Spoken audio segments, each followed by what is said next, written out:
Alright, so here we have my 2005 GMC Sierra. I recently have been wanting to put an LED bar in this little spot in between the tow hooks.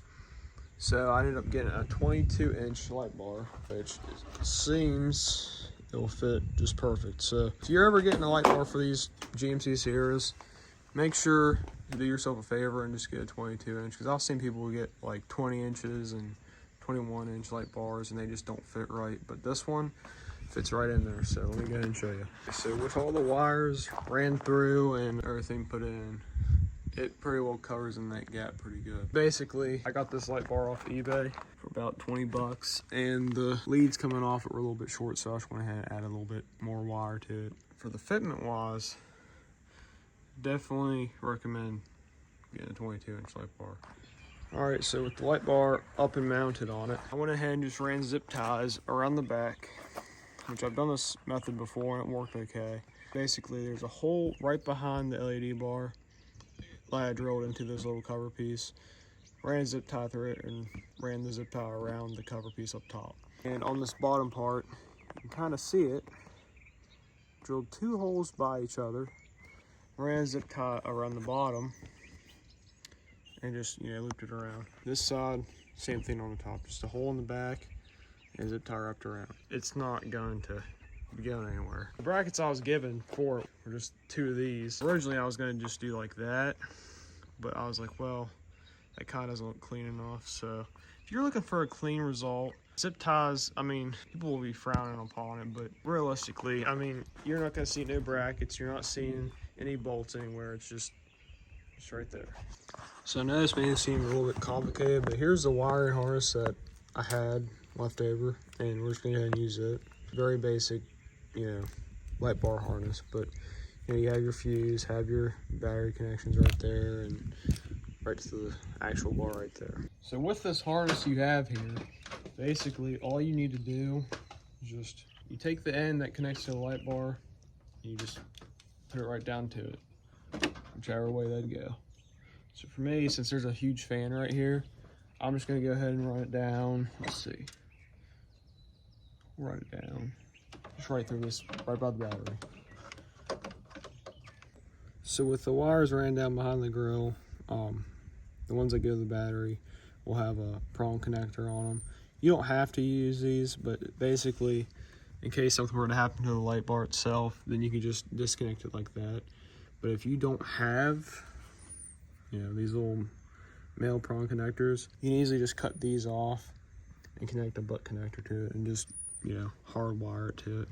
Me personally, I'm gonna go ahead and just use these prong connectors in case something goes wrong with the light bar, but you can do whichever one you like.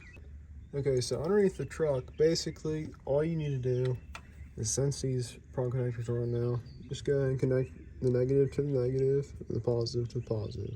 So after you have the light bar connected, go ahead and just take the black prong on this first, go ahead and ground it, whether it's somewhere on the body or to the battery. Now, as you can see on my Mustang, which I guess this is the most recommended way to do it, go ahead and just ground the cable to the body with the relay, of course. I believe they say this has to be grounded as well, but just for safety reasons, go ahead and do that. So basically, before you get too far into this, all you want to do is disconnect your negative terminal on your battery. Just make sure you set your negative connector away from the terminal in case you bump into it or something. You don't want to reconnect. Alright, so I ended up having to just mount the relay on this side, because this side, it was not at all like lined up. There's just not enough room. That being said, I ended up having to get another piece of wire. Make sure you use the right gauge wire. If you can match the gauge, do that. I think this gauge is a little bit bigger, but it's not gonna hurt it. I ended up taking it off this little fuse, and it should work just fine. But now it'll actually reach to the positive terminal. So we'll connect that and see what happens next. I forgot to mention, but since my harness doesn't have a switch with it, because I ended up using a switch or something else, I'm gonna go ahead and put this 3-prong toggle switch on, and basically your black is gonna be your ground, and these two will be your power wires. If you're getting an aftermarket switch, 1, 2, 3, 1 or the brass looking prong, that's gonna be your ground. Just do it the exact same way I see it on here. So white in the middle, blue on top. Do it the same way right there. So before fully connecting the battery, what you're gonna wanna do is run the actual power switch through the firewall. For me, it'll be just right through there. It's just that simple. All right, so with that wire ran through the firewall around this side, it's actually fairly easy. All you really have to do is just push through the firewall. I thought you had to like cut it, but I got a Mustang, I had to. But for this, all you have to do is really just try to get on one of the outer edges of the firewall and just push the wire until it won't go anymore. See if it feeds through the actual other side of it.